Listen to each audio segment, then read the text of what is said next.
Hey guys, welcome into the 14. I'm Nick Cole, and we're breaking down each SEC football game in the bowl season from a betting perspective. Today, we're talking about the Tax Act Texas Bowl. This game features the LSU Tigers and the Kansas State Wildcats.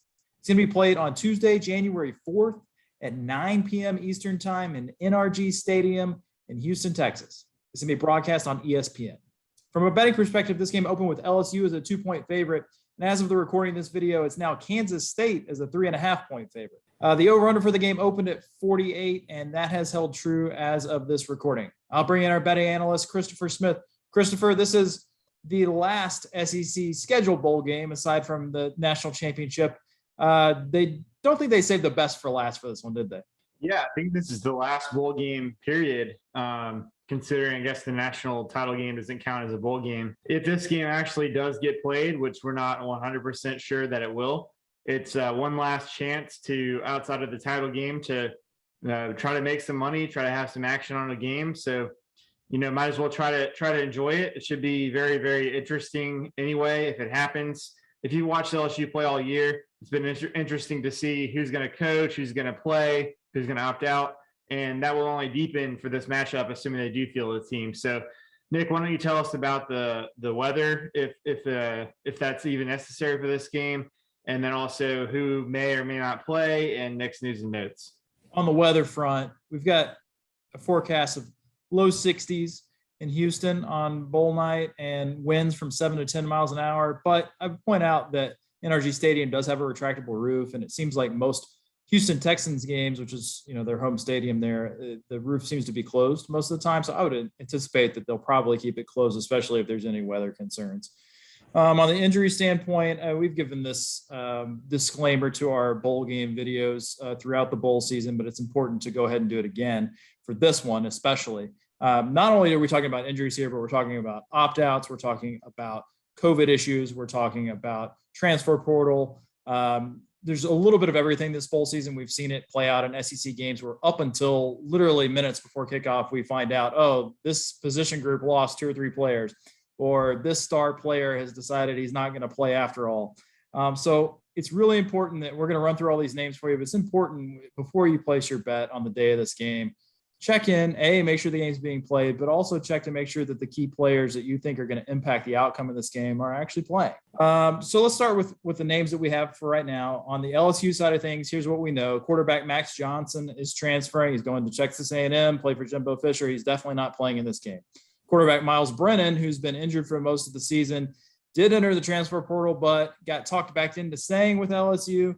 But he's not going to be able to play in this game, this bowl game. So that leaves Garrett Nussmeier as a quarterback, but the problem there is his allowable games to maintain his red shirt have been exhausted already by the previous coaching regime, by Coach Orgeron. So in order for him to be the quarterback in this game, he would either have to use up a year of eligibility or get a special waiver from the NCAA to play in the game and not lose that year of eligibility. Now, I think they've requested that. I'm not sure that they have grounds to receive it, but that's one thing that you'll want to watch to see if he gets that or if they decide to play him, because if they don't, we could see a walk-on or a 3-star wide receiver who played quarterback in high school playing quarterback for LSU in this bowl game. Wide receiver Trey Palmer is transferring.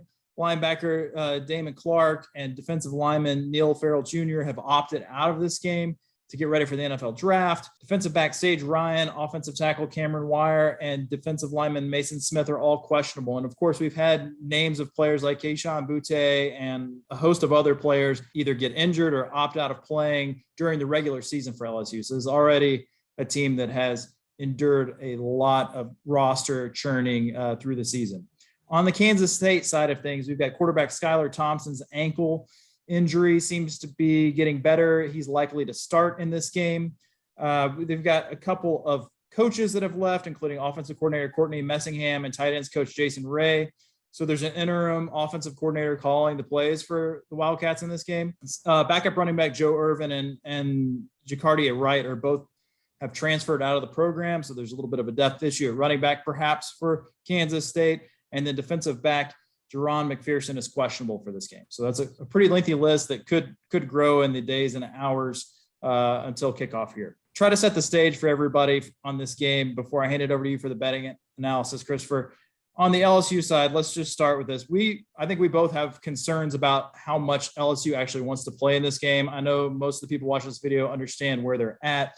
This is a team that let go of Ed Orgeron. He sort of rode off into the sunset, off into the destined sunset after beating Texas A&M in late November. And what that win did was accidentally maybe qualify the Tigers for a bowl by earning them their 6th win. And so now they've hired Brian Kelly away from Notre Dame, kind of shook up the college football coaching landscape by making that power move.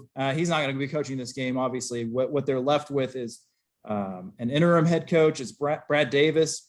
And he's actually one of the only guys from the Orgeron staff that may be hanging around. Brian Kelly is going to retain him beyond this bowl game. So you've got a guy that's at least committed to pushing the program forward that has been preparing them for this bowl game. Both coordinators will be coaching this game. Offensive coordinator Jake Peets and defensive coordinator Durante Jones are not expected to be retained for this team beyond the bowl game, but they are in position to call the plays. So we do know that much. However, a bunch of position coaches have already left, and they've had to sort of patchwork a coaching staff with analysts and things to prepare for this one. While the number of players that LSU has available is still kind of murky, some of the reports coming out of LSU before they head to Houston are that there are still 63 scholarship players with an unknown status of injuries, plus a couple of dozen walk-ons. So they should have enough players to play this game. However, how that roster construction looks with all these players that are opting out and the potential COVID issues that we have makes it very, very iffy to bet on the Tigers, in my opinion. On the other side of things, Kansas State, kind of a different story. They will have their entire senior class available for this game. They have no opt-outs from that group. And the coach, their coach, Chris Kleeman, is sort of bragging on that, saying it gives them another chance to play together as a football team. And they have a close-knit group of guys that care a lot about each other and enjoy everybody's company and want to send themselves off as a senior class in the right way. So, when we were trying to figure out motivation for teams coming into bowl games, I think that's really important when you try to get a beat on betting it. It seems to be that Kansas State maybe has a little bit more cohesion and moving towards wanting to finish things the right way. This is a group that finished 7-5 in the regular season and was incredibly streaky. Looking through their schedule a little bit, they lost their last 2 games of the regular season to Baylor and Texas, but they opened the season with a 3-game winning streak in their non-conference games that included wins over Stanford and Nevada. And then they traded off a couple more streaks through that season. They lost 3 games in a row in late September and early October to Oklahoma State, Iowa State. Then they rattled off 4 wins in a row following that against Texas Tech, TCU, Kansas, and West Virginia. Again, before I hand it over to Christopher, this game seems really iffy to happen based on a number of things around the LSU program and then also COVID concerns with both programs. Some of the latest reports out of Kansas on the Kansas State side say that they expect this to be played still. Some quotes from the Texas Bowl admins saying they have, sort of verbal commitment from LSU to try to make this happen as best they can. I'd say, Christopher, as we try to bet this one, the most important thing to probably watch is what happens with LSU's quarterback situation, right? Yeah. And I guess that will probably matter to some degree. Certainly matters for the preparation and strategy for the Kansas State defense.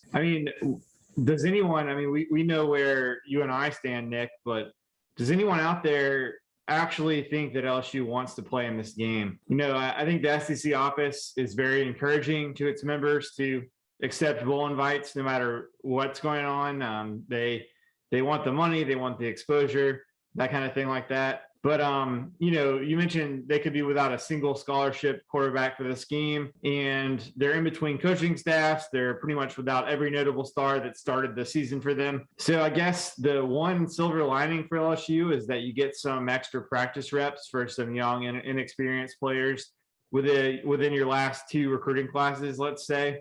And maybe even a jump start on any of those early enrollees that may be able to participate in any of these practices, considering that the game is so late in the bowl season. Maybe more beneficial for early enrollees for LSU than, say, anybody who played a pre-Christmas game. But it's hard to imagine that anybody around cares anything about winning the game. Not that they won't try to win if it's actually played, but that it probably is one of the lowest priorities in terms of what LSU is trying to get done as a program right now. on the other side, you already mentioned all the seniors that are going to be playing and available for Kansas State. Well, this is sort of a swan song for Skylar Thompson. He got hurt late in the regular season, and he's already accepted a Senior Bowl invite. And this is a chance to sort of prove to NFL scouts that he belongs on a roster, or he deserves to get a shot in training camp this next year. And then if you're an SEC fan, you can look out also for Deuce Vaughn, who reminds a lot of people of Darren Sproles, formerly of Kansas State, and obviously with the Chargers and a long time in the NFL. And Vaughn, he's got nearly 1,300 rushing yards and also 47 catches for 471 yards as a receiver for 18 total touchdowns. He returned kickoffs some last year as well. And of course, the head coach, Chris Kleiman, was at North Dakota State for 5 years, and he won 4 FCS national titles during those 5 years and lost in the semifinals of the playoffs the other year. So this is a guy who, this is now his 3rd year at Kansas State. He didn't qualify for a bowl game last season. He lost the bowl game the year before. So as competitive as he is, coming off all those FCS national titles and wanting to prove that he can do it at the FBS level, you got to think he's wanting to get a victory in the postseason at this level on the board as well. You mentioned motivation if this game is played. Obviously, we got to find out if COVID is a factor for either of these teams, and if so, who is affected by that. But you got to think Kansas State probably wants to win this game more than LSU. And the only problem with that is that Kansas State is a line of scrimmage team. They're good running the ball, they're good against the run, but they're 97th in EPA per snap against the pass on defense. And that's by far the biggest weakness. You mentioned that starting safety, Jerron McPherson, won't be in this game for Kansas State. So the only question that I have is, without a quarterback, and without Keyshawn Butte and without Trey Palmer at receiver, which you mentioned, and maybe having another receiver actually playing quarterback, then does LSU have, anyone out wide that can probably take advantage of the secondary? And if so, do they have anybody that can get them the football? So I think that's the biggest question, because if LSU has any quarterback and receiver, they're going to be able to throw on this Kansas State team. It's just a matter of, can they find that? So Nick, let me know what you're going to bet on this game. But first of all, do you have any kind of last late season gifts for any of the listeners out there? Yeah, sure. So as bowl season's wrapping up here, Action 24/7 Sportsbook is celebrating the new year with a gift for new customers. For a limited time only, you can get your deposit matched 100% up to $800. So if you sign up today and make your first deposit using the code SOUTH14, that's SOUTH14, Action will double your money up to $800. So download the app or visit action247.com to get things started. Action 24/7 is by Tennesseans for Tennesseans, and you've got Action. And Christopher, I look at this one and I kind of laugh at myself, because earlier in the bowl, prior to the bowl season starting, I did a college bowl pick'em with some friends, and honestly, I'm not doing very well in it. But as I look at the picks that I made for this game, a month out or whatever, I went ahead and I picked LSU early on. And as it comes time to make a bet for this game, and as things have evolved and things have changed, I can't even justify how I made that pick in the first place. Obviously, some things have changed. The quarterback situation is a big piece of it. But as I'm looking to place maybe my final bet of the college football season, aside from the national championship, obviously, I think I'm gonna lay the 3.5 and take Kansas State, just based on the status of these rosters. And then if you're making me pick a total on this one, I think because of the situation at LSU, I lean a little bit towards the under 48, but I'm not sure that one would actually make my card. How do you see this? Yeah, I'm with you on Kansas State minus 3.5 and under 48 being my picks, but I guess against you in the sense that if I had to choose one of these to make my card, it would be the under 48, especially if I find out that I can get that number and Nussmeier is not going to play. I think if it gets announced that he won't play, which I assume that there's a great chance of that happening at some point, I think the under will trickle down maybe a few more points from where it is now. And if you are going to take Kansas State minus 3.5, I'd be probably tempted to buy the hook down to 3, just because I think it could be a super low scoring game. And, even if Skylar Thompson is fully healthy, and Kansas State's offense doesn't exactly light things up, and it could be just a grind of a game, similar to what we saw with Alabama and LSU in Tuscaloosa earlier this season. So I probably have a little bit more confidence in the under, with the caveat that I'm assuming that Nussmeier is not going to play. But we're both on the same side, and we both like the under. So for Nick Cole, I'm Christopher Smith for the 14, and we'll be back to break down the national championship game.